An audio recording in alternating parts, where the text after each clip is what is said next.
Hello बच्चों। So today we are going to study about the kinematics of circular motion. ठीक है भाई। तो सबसे पहले काइनेमेटिक्स ऑफ सर्कुलर मोशन में तीन इंपॉर्टेंट चीज़ें हैं। क्या क्या?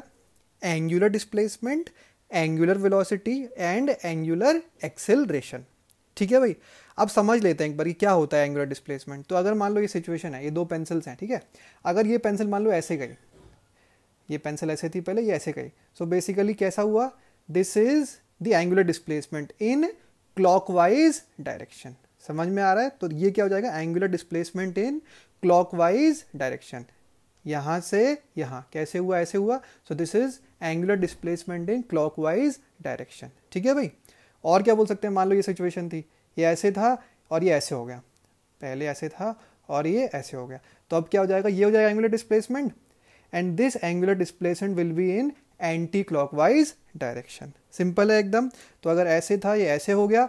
सो this will B angular displacement in the clockwise direction. और अगर ऐसे से ऐसे हो गया तो ये क्या हो जाएगा? Angular displacement in anti clockwise direction. तो ये हो गया सबसे पहला, that is angular displacement. Second क्या होगा? Angular velocity. एंगुलर वेलोसिटी तुम लोगों को बताया मैंने क्या होता है। It is the rate of change of angular displacement with respect to time. तो जिस रेट से ये एंगल चेंज हो रहा है, सो बेसिकली जिस रेट से ये एंगल चेंज हो रहा है, अगर ये तो जल्दी चेंज हो गया तो क्या हो गया? एंगुलर वेलोसिटी ज़्यादा होगी। अगर ये आराम से चेंज हुआ तो क्या होगी? एंगुलर वेलोसिटी कम होगी। तो ये हो गया एंगुलर वेलोसिटी। थर्ड क्या हो गया? Angular acceleration. तो एंगुलर वेलोसिटी था rate of change of angular displacement. Angular acceleration rate of change of angular velocity. इसका मतलब क्या हुआ? एंगुलर एक्सेलरेशन अगर ज़्यादा हुआ, मतलब कि जिस रेट से एंगुलर वेलोसिटी चेंज हो रही है, दैट वुड बी मोर। और अगर एंगुलर एक्सेलरेशन कम है, मतलब जिस रेट से एंगुलर वेलोसिटी चेंज हो रही है, that would be less. Angular variables. So as I already told you कि तीन एंगुलर वेरिएबल हैं। कौन कौन से? सबसे पहले angular displacement, that is theta. फिर होता है angular velocity, that is omega. And third one is angular acceleration, that is alpha. ठीक है भाई। एंड ये तीनों ही क्वांटिटी क्या होती हैं? वेक्टर होती हैं। क्या होता है वेक्टर? वही जिसका मैग्नीट्यूड भी होता है और जिसका डायरेक्शन भी होता है कि नहीं? सिंपल है एकदम। जल्दी से नोट कर लो इसको इतना। ठीक है, चलो। अब जैसा कि मैंने तुमसे बोला वेक्टर है, तो अगर कोई चीज़ वेक्टर होती है तो उसका डायरेक्शन होता है। तो अब अपन देखते हैं कि अपन डायरेक्शन को कैसे डिटरमाइन करते हैं। डरना मत भाई, बिल्कुल इट इज़ वेरी इजी। पता है अपन ने एंटी क्लॉकवाइज क्लॉकवाइज किया ही है अभी तक, वही टाइम पास ही करना है अभी भी। सो अगर अपन देखें, जैसा कि बताया था मैंने आपको, मान लो पॉइंट ए से अपन जाते हैं point B. So we rotated like this. तो ये क्या हो जाएगा? This will be clockwise. Yes और no? So this angular displacement, अगर ये इसको थीटा माना तो ये क्या हो जाएगा? क्लॉकवाइज। ठीक है। अच्छा, अब मान लो ये एक पॉइंट है सी और ये एक पॉइंट है डी। अब तुम अगर मान लो सी से डी गए ऐसे, यू गो लाइक दिस, तो ये क्या हो जाएगा? दिस थीटा विल बी, इसको अगर एंगल बोलता हूँ alpha, so this will be anti clockwise. So very simple if you rotate in direction in vector form. So बहुत ही सिंपल है उसका भी लॉजिक, कि अगर माइनस के कैप है मतलब ये डिनोट कर रहा है क्लॉकवाइज, और अगर प्लस के कैप है तो ये डिनोट कर रहा है एंटी क्लॉकवाइज। तो ये आपको याद रखना है आगे के लिए कि जब भी मैं क्लॉकवाइज बोलूँ या माइनस के कैप बोलूँ, बात एक ही है। और जब भी मैं एंटी क्लॉकवाइज बोलूँ या प्लस के कैप बोलूँ, वो भी बात एक ही है। ठीक है भाई, जल्दी लिख लो।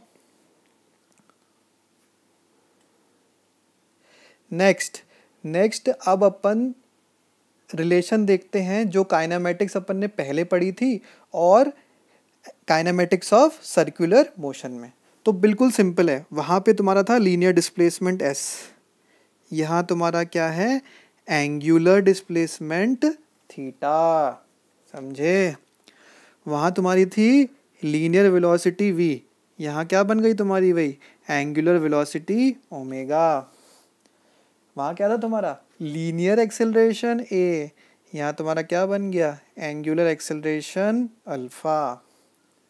टाइम सेम रहेगा, वहाँ भी टाइम t था। टाइम थोड़ा चेंज होता है भाई, टाइम तो एब्सोल्यूट है, time is time, so it will remain t। ठीक है। सो ये चेंज करने हैं बस अपन को। अब देखते हैं अपन, सिंपल, जल्दी नोट करो, ठीक है।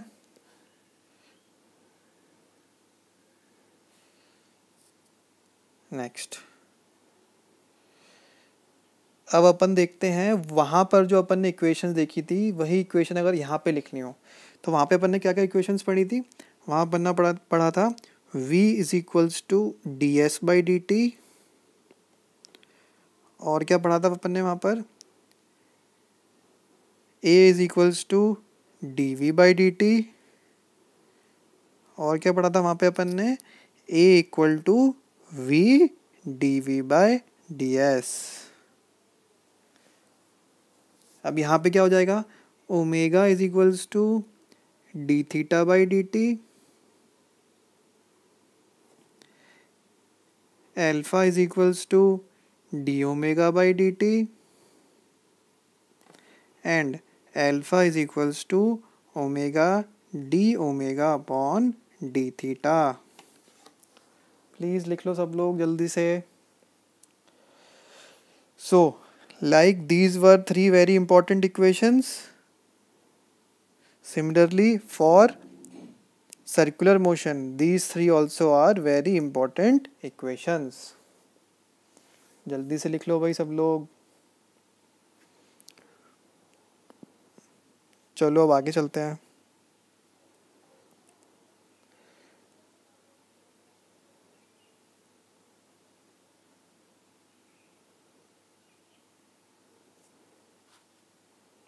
So we have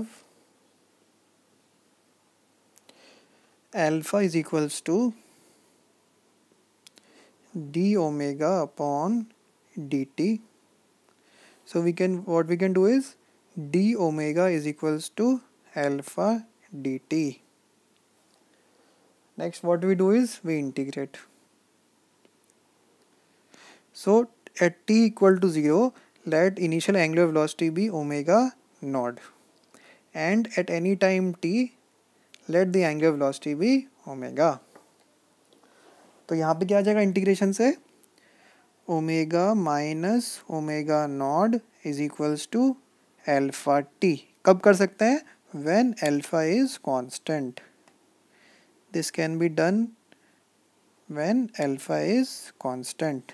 so we get omega is equals to omega not plus alpha t.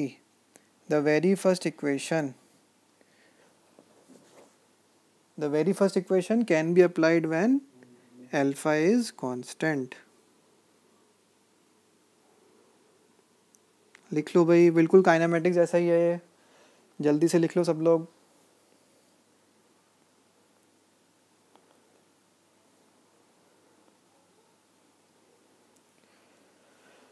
ठीक है, we'll move forward now.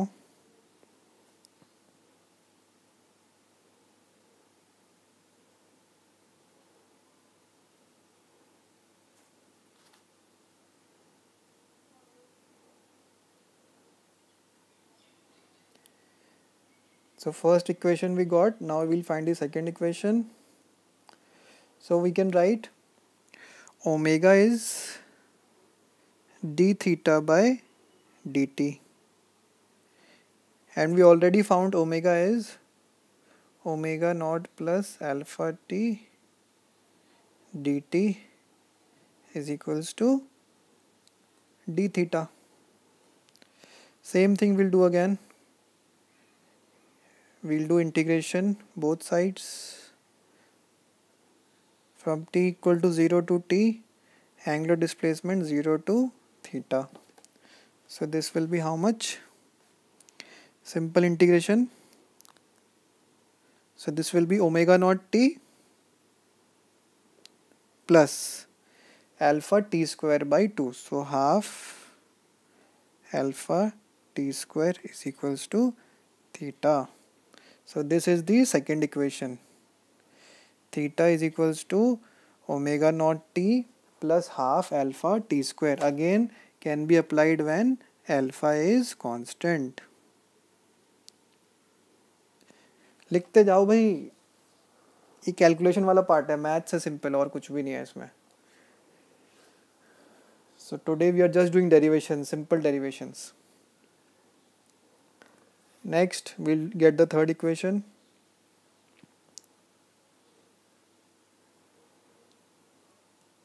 अभी क्वेश्चन करेंगे तो मज़ा आएगा. अभी हल्का सा मोनोटोनस हो रहा है थोड़ा, but when we'll do questions you will enjoy. But derivation थोड़ा समझने के लिए for concept building it is important, so we need to do that. ठीक है. So we have alpha is equals to omega D omega upon D theta. So we can write alpha d theta is equals to omega d omega. Again we'll do integration. So this will be how much? 0 to theta, and this will be initially it was omega naught to omega. This will be omega naught till omega. Omega naught was what? Omega naught was the initial angular velocity. जो initially उसकी angular velocity थी that was what? Omega not. So this will again become, this will be alpha theta is equals to omega square minus omega not square by 2. So you will get omega square is equals to omega not square plus 2 alpha theta. Again, when can you apply this equation? When alpha is constant.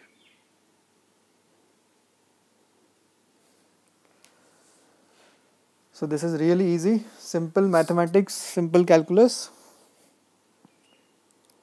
Please लिख लो जल्दी से.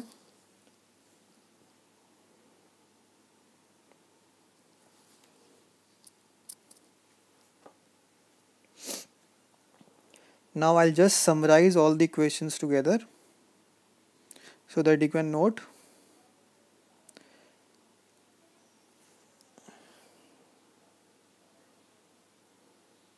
You can start practicing from H.C. Verma questions you can do. We have done some theory from the starting, so you can solve some questions. So we had omega is equals to omega naught plus alpha t. Then we had theta is equals to omega naught t plus half alpha t square, and the last equation was omega square is equals to omega naught square plus 2 alpha theta. The only condition is that these equations can be used when alpha is constant. If alpha is a variable, then we need to use the equation जो कि अपन ने पहले ही पढ़ी थी, वही दोबारा use करें. कौन कौन सी? ओमेगा कितना होता है? D theta by D T. Alpha कितना होता है? D omega by D T.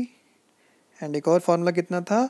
Alpha is equals to omega D omega by D theta.